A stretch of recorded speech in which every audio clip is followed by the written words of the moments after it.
글로벌 증시 브리핑 시작합니다. 코로나 변이 바이러스 공포를 이긴 소식이 있습니다. 바로 유럽연합과 영국의 미래 관계 협상입니다. 협상이 급물살을 탄 것으로 알려지면서 합의가 임박한 것이 아니냐는 기대감에 유럽 증시 일제히 상승세를 보였습니다. 오늘 중에 합의가 나올 것 같다는 전망도 있는데요. 오늘은 또 프랑스와 영국이 국경을 재개방한 날이기도 합니다. 변이 바이러스에 대한 공포가 조금은 줄어들 만한 소식이죠.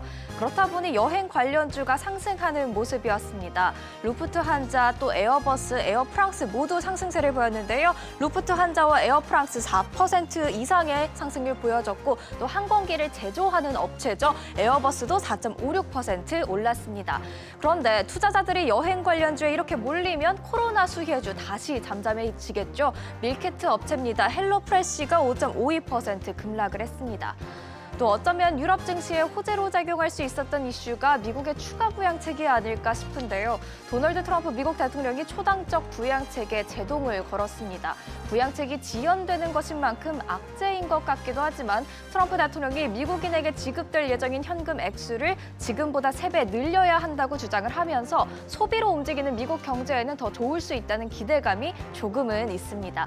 또 지난주 미국의 주간 신규 실업수당 청구 건수가 예상치보다 낮게 나온 점, 또 미국이 화이자 백신 1억 회분을 추가로 확보한 점이 시장에 활력을 더했습니다. 하지만 혼조세로 마감하는 모습이었는데요. 성장주 위주의 나스닥 지수 0.29% 약보합권에서 마감을 했고 갈수록 좀 상승폭을 줄이긴 했지만 그래도 다우와 S&P 500 지수 각각 0.4% 그리고 소폭 오르면서 거래를 마쳤습니다. S&P 500 지수 4거래일 만에 오른 겁니다.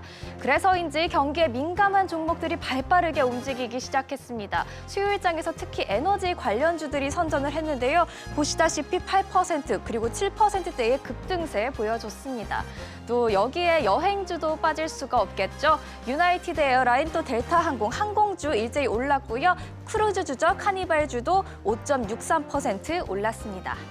그리고 드디어 애플과 테슬라의 주가도 좀 안정을 찾은 듯합니다. 애플은 상승세가 좀 시들어지면서 약보합세에서 거래를 마쳤고요. 테슬라는 드디어 하락세를 멈췄습니다. 오늘장에서 1% 넘는 상승률로 거래를 마쳤습니다.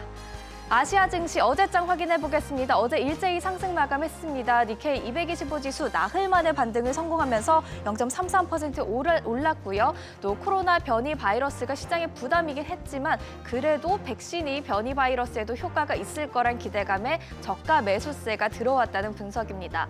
또 중국 국무원이 지난 6월 선보였던 코로나19 지원책 만기를 연장하겠다고 밝힌 점이 중국 증시의 호재였는데요. 언제까지 연장될지는 미지수입니다. 홍콩 증시도 샤오미 주가가 급등을 하면서 4거래일 만에 상승 전환을 했습니다. 0.86% 올랐는데요. 샤오미는 오는 28일 플래그십 스마트폰 샤오미 11을 출시한다는 소식에 급등 마감을 했습니다. 샤오미의 주가는 경쟁업체인 화웨이가 미국의 제재로 위기에 빠지면서 올해 180% 이상 오르는 폭등세를 보여줬습니다. 국제유가도 오름세를 보였는데요. 미국의 원유 재고량이 감소한 데에 따른 상승세였습니다. WTI가 2.34% 올랐고요. 브렌트유도 현재 2%대의 오름세 보여주고 있습니다. 원달러 환율 또 올랐습니다. 1,107원 90전에 거래를 마쳤습니다. 이어서 김민수 펠리즈 투자앤리서치 대표와 전화 연결을 통해서 증시 흐름 잡아보고 또 전략 세워보는 시간 갖도록 하겠습니다. 대표님 안녕하세요. 네, 안녕하십니까. 네, 트럼프 대통령이 추가 부양책에 제동을 걸었지만 그래도 뉴욕 증시가 다우와 S&P 500 지수 상승 마감을 했습니다. 지금부터 좀 산타 랠리 기대해봐도 될까요? 네, 일단 오늘 미국 증시를 보면서 가장 이제 또 말이 많았던 부분들이 이 경기 부양안 이제 양원에서 다 통과를 시켰는데 트럼프 대통령이 거부할 수 있다 이런 얘기가 나오면서 약간 좀 흔들리는 모습으로 출발했습니다만, 네. 이제 트럼프 대통령의 특성으로 해석을 하는 분위기죠.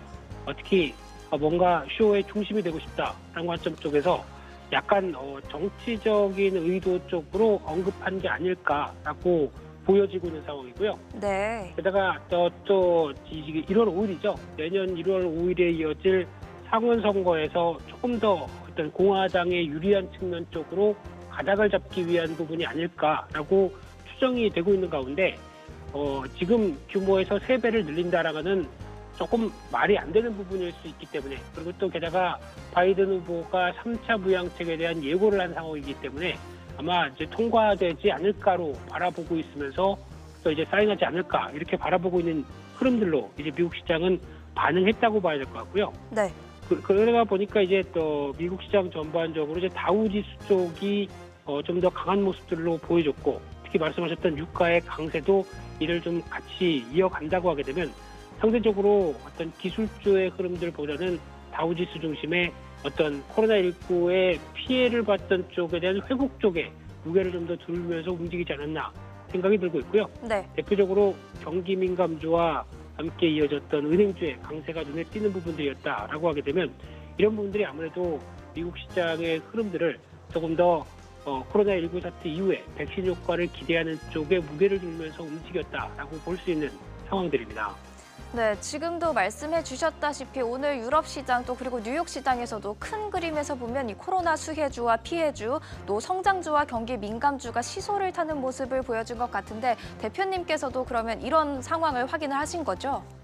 네, 그렇습니다. 그래서 이런 부분들이 아마 어떤 또 코로나19의 어떤 확진자 수에 따라서도 변할 수는 있겠지만은 지금 분위기는 아무래도 백신이라는 강력한 어떤 무기가 그래도 생활을 좀 바꿀 수 있을 것이다라는 기대감들이 같이 작용하고 있다는 점에서 특히 지금 나오고 있는 치료제나 백신 같은 경우가 아직 부작용에 대해서 그렇게 크게 부각을 안 받고 있는 상황이다 보면은 네. 오히려 이런 부분들이 약간 심리적인 안정이 될 수 있지 않을까 생각되고 있습니다. 네, 알겠습니다. 지금까지 김민수 펠리드 투자인 리서치 대표와 이야기 나눠봤습니다. 대표님 오늘 말씀 감사합니다. 네, 감사합니다.